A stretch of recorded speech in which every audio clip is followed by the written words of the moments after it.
Hi everyone, I'm Katie. I'm from an organisation called Biofuel Watch, and I'm here today to explain a little bit about what biomass is and to ask and hopefully answer the question of whether it's a sustainable solution or an eco-disaster. So I'm going to start with a quick quiz. Just get a pen and paper, and I want you to quickly write down which of the following energy sources you consider to be renewable and which you consider to be non-renewable sources of energy. So you've got to choose out of wind, solar, coal, gas, petrol, biomass, tidal, and hydropower, which you think are renewable and which you think are non-renewable.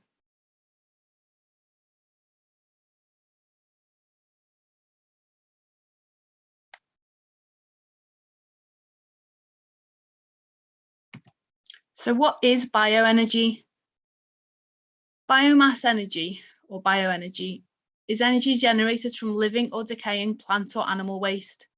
And just like fossil fuels such as coal or gas, biomass, also known as biofuel, contains lots of chemical energy. There are different types of biofuels. Liquid biofuels, such as bioethanol, which is alcohol fermented from plants, or vegetable oils, often hydro-treated vegetable oils. These come from plants like oilseed rape, which are the yellow fields of flowers you see in the summer, and they can be used in cars and other transport, just like petrol and diesel can. Then solid biofuels, often wood, often called biomass, can be burned to heat homes and other buildings or to generate electricity. And biogas, often a mixture of methane and carbon dioxide, can be burned for heating or to generate electricity. And biogas can be produced from agricultural waste, manure, municipal waste, plant material, sewage, green waste, and food waste. So how does a biomass power station work? Biomass power station works exactly the same way as a fossil fuel power station. Biomass, such as wood, is burned, giving off heat, and the chemical energy is transferred into heat energy, and then the heat is used to boil water to create steam. The steam expands and it builds up enough pressure to turn turbines, and the heat energy is transferred to kinetic or movement energy. The turbines turn generators which contain electromagnets. This creates a flow of electricity, so that kinetic energy is transferred into electrical energy. And this electricity is supplied to the grid for use at home, work or school. You might recognise this photo. It's Drax Power Station. It's the UK's largest biomass power station, and it's actually based in Yorkshire, in Selby. It was built in the 70s to burn coal, and it's been burning wood and coal since 2003, and now it mostly burns wood. It's the world's largest wood burning power station. It burns wood in the form of pellets and burns more wood than the UK produces every single year. So where does this wood come from? All of the wood that Drax burns is shipped in from overseas. The majority comes from the southern US. Wood is also imported from Canada and the Baltic states, Estonia and Latvia. There's some images of some forests in these countries below. So the wood that Drax burns travels a very long way. It comes by ship into the UK and then is transported by train, like the train that you saw in the picture before, from the various ports to the power station. So as most of the wood that Drax burns comes from the southeast US, we're just going to watch a short film that shows a bit about where the wood comes from and the impacts that it has.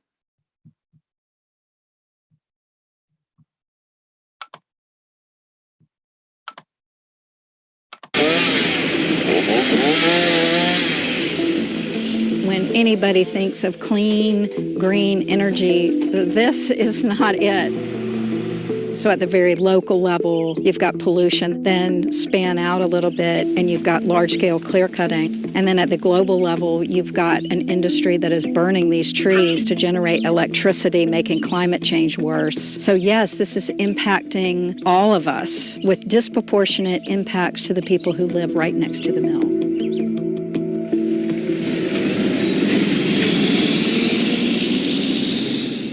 There was a truck right there. There was another truck. That's what we heard all day and all night. This is a little small town, rural area, poor area, but ever since this plant been here, everybody's whole lives have changed. And the plant is right behind my house, right in my back door. Enviva is the world's largest producer of biomass. At its plant in Northampton, North Carolina, trees are processed into wood pellets and then shipped overseas. Once in Europe, the pellets are then burned as clean energy to generate electricity in power plants. And after the European Union classified biomass as a renewable energy source, the American South emerged as Europe's primary source of biomass. For some reason, the southeastern U.S. has been forgotten. It's almost like people living in these rural communities don't matter. This is a sacrifice zone. These wood pellets aren't even producing electricity here. We've seen a pattern of the wood pellet industry targeting low-income communities of color.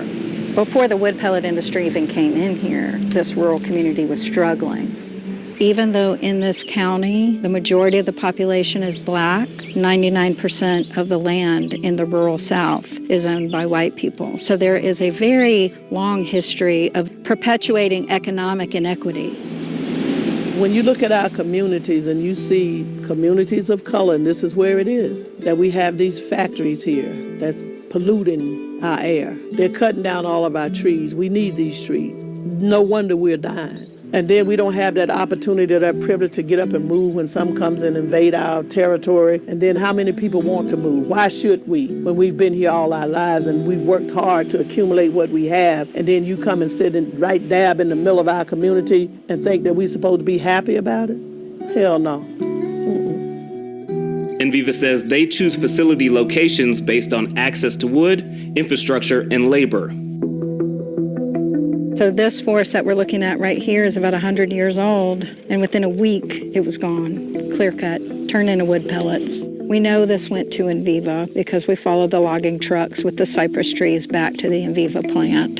Enviva says they received about 25% of the trees from this tract. Once this wood is cut, they're being processed in these mills that are emitting massive amounts of pollution that are known to be hazardous to human health. The wood dust is fine particulate matter. When you breathe it in on a regular basis, it causes heart problems, it causes respiratory problems. It can lead to cancer.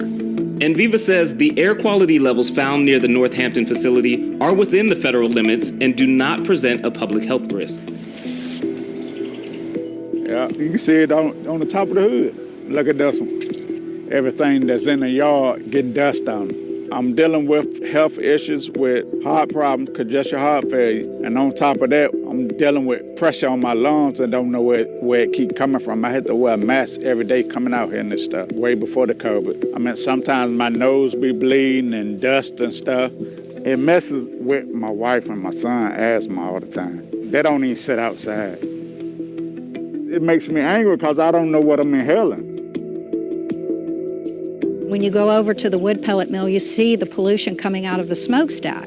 That is not clean, that is not green. When it goes over to Europe and it's burned in a power station, it's emitting even more pollution, emitting more carbon than would have been coming out of the smokestacks if they had been burning coal.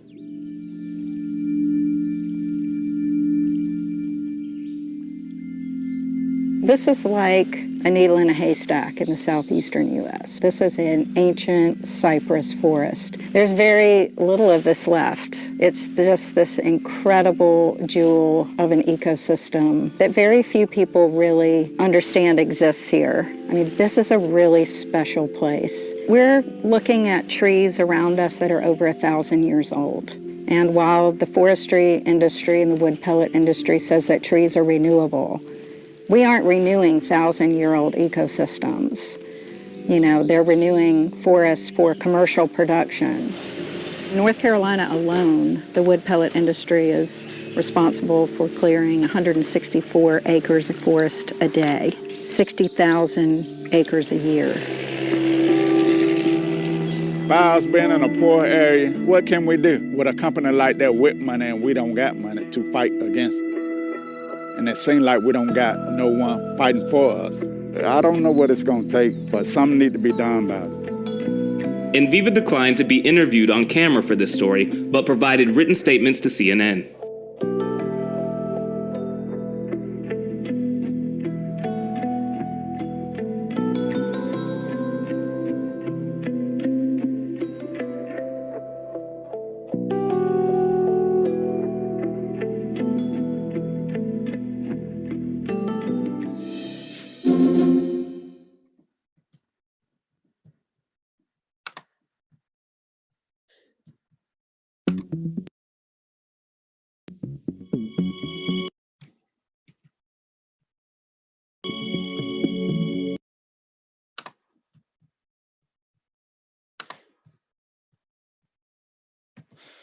Okay, so just thinking about what you've just watched in the video, what issues of concern did it raise, and who is affected by biomass production?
I'll just give you a little bit longer to talk amongst yourselves.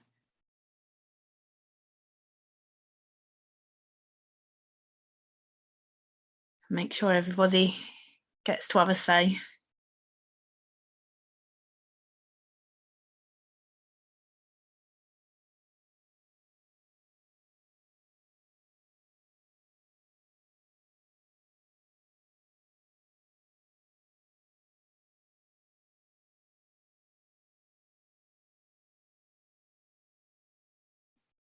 Okay, so if you want to just wind up your conversations and we'll come back to the slides. Okay.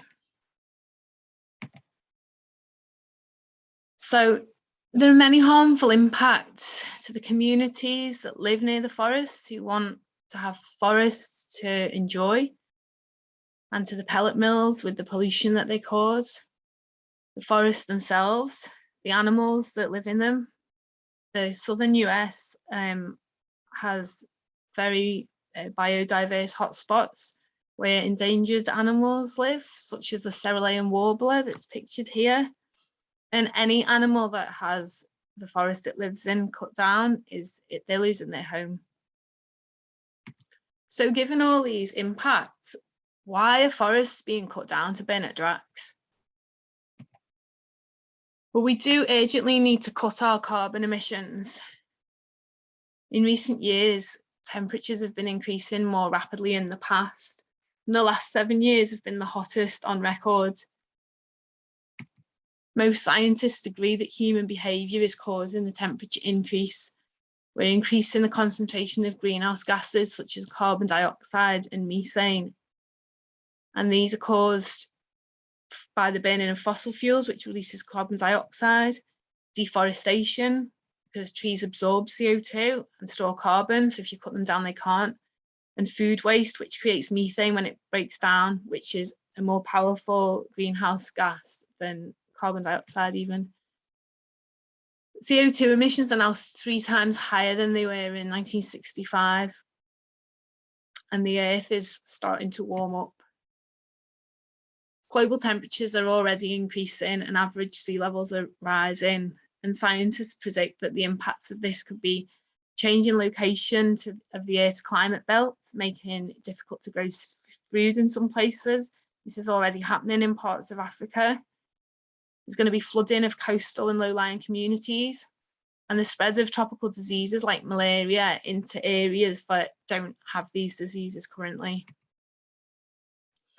So, can burning wood help to solve the climate crisis? Well, under carbon accounting rules, bioenergy is treated as carbon neutral and it's classed as a renewable energy. And DRACs and other biomass power stations receive huge amounts of money in renewable energy subsidies, and this encourages the burning of wood and the associated forest destruction. But this is based on false assumptions about biomass production and use. And we'll just watch a couple of short videos that help explain this.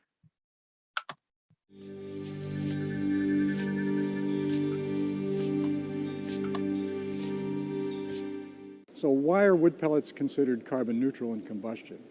And we firmly believe they are. And here's the logic behind it. It begins with an absolute necessary condition that the sourcing of the feedstock to make these pellets is sustainable. If we do that, and that wood turns into wood pellets, goes into a power plant, let's say in England, and is combusted and releases 500 tons of carbon, well, yeah, the atmosphere in England sees 500 tons of carbon, but the atmosphere in Maine sees 500 tons less as the forest sequesters another 500. So the net carbon added to the atmosphere is zero. What's important is, what does the atmosphere see when you burn trees for energy? Just because forests are growing does not mean that they're immediately sequestering and compensating for the additional CO2 that you're now emitting because you're burning wood. And there's nothing about cutting trees over here that makes those trees over there grow faster.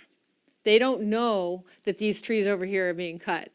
But they would need to grow faster to compensate for the carbon that you're emitting by cutting and burning these trees over here.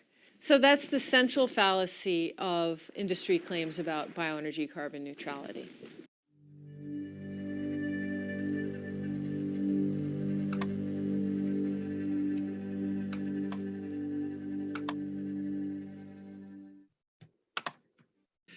In a long story, we ended up developing an accounting rule for global national reporting that said, for bioenergy purposes, we're going to count the carbon when you cut down the tree, so we don't have to count it again when it goes up the smokestack. And that rule works if and only if you're actually counting the carbon when you cut down the tree. But the US isn't really reporting those numbers, at least not in an official way.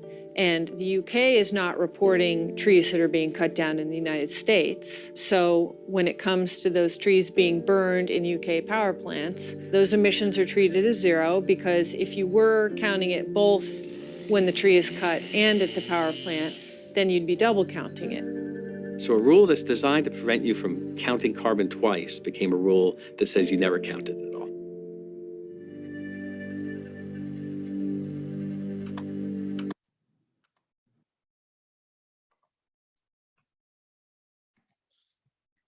Burning wood actually releases more carbon dioxide into the atmosphere than burning coal does. Climate change is really scary, but we need to avoid being scared into accepting false solutions.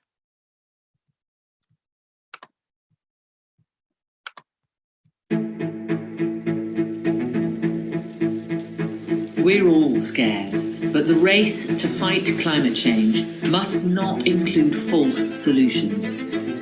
Forests have the most advanced carbon capture technology on Earth, but their fate is in grave danger. For decades, governments and private profiteers have buddied up to the fossil fuel industry, ignoring the alarms of scientists, poisoning indigenous and frontline communities, and pocketing public funds for private wealth. As communities rose up to demand a transition off fossil fuels, coal companies pivoted to burning biomass. Burning carbon for energy is anything but clean or green. In fact, it's proven to be worse than coal and targets forests in Canada, the US, and Europe. They claim to use wood waste for energy, yet ancient forest ecosystems are being cut down for wood pellets. Now, they are scaling up operations using taxpayer subsidies, falsely claiming that burning forests for fuel is carbon neutral. Forest biomass is not a solution. It's time to move beyond burning. Join us and tell your government the forest is worth more standing.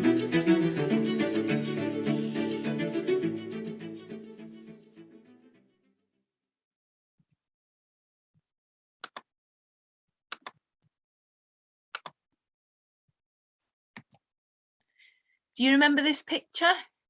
This is one of the trains that carries the wood pellets to Drax.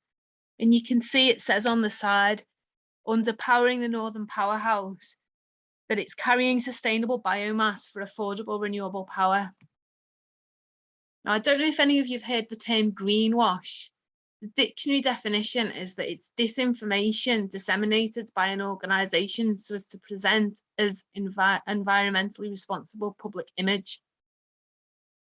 Green standards can be useful, but these standards can sometimes be used quite cynically as corporate greenwash. Drax makes many green claims about producing sustainable bioenergy and renewable power. What do you think about these claims? And do you think that they're accurate?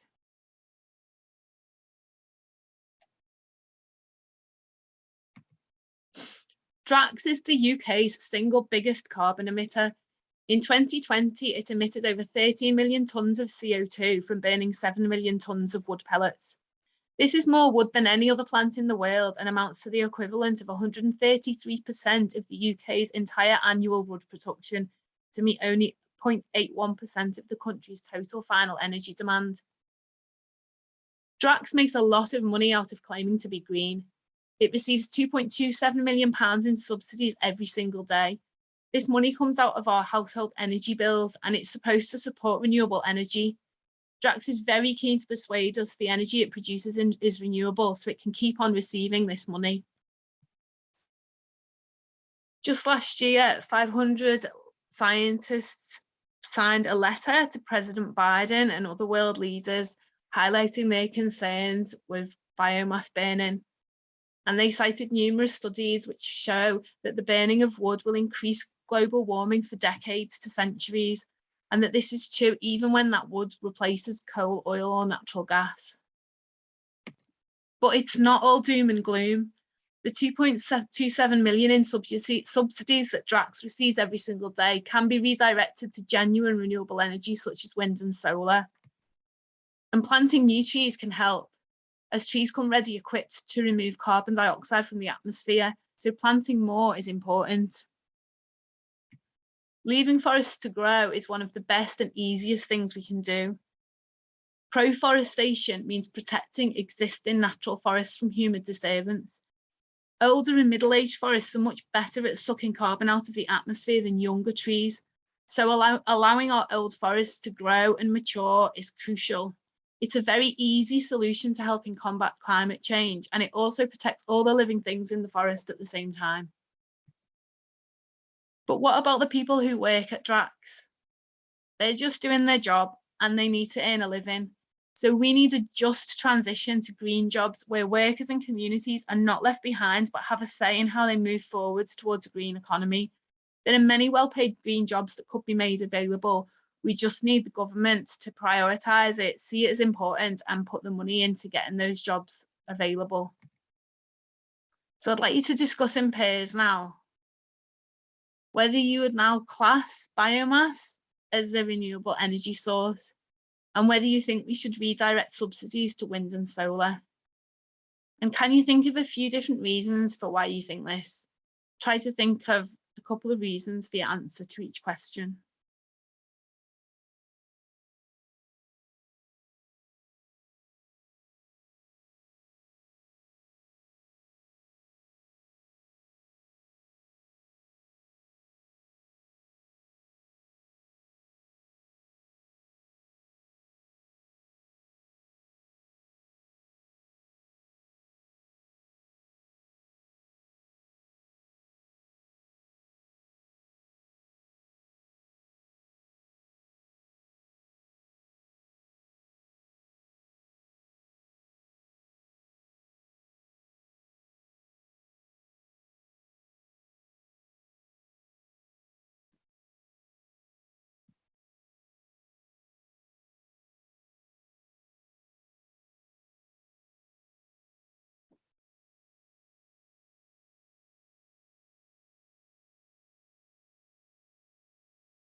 Okay. Thanks very much for your attention today.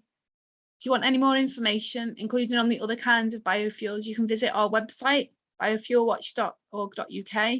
We've also got a Facebook page and Twitter, and there's a group called Cut Carbon Not Forests, and they're campaigning specifically to get the subsidies moved from biomass to wind and solar. And if you've got any questions, please do get in touch by emailing us at biofuelwatch@gmail.com. Thanks again.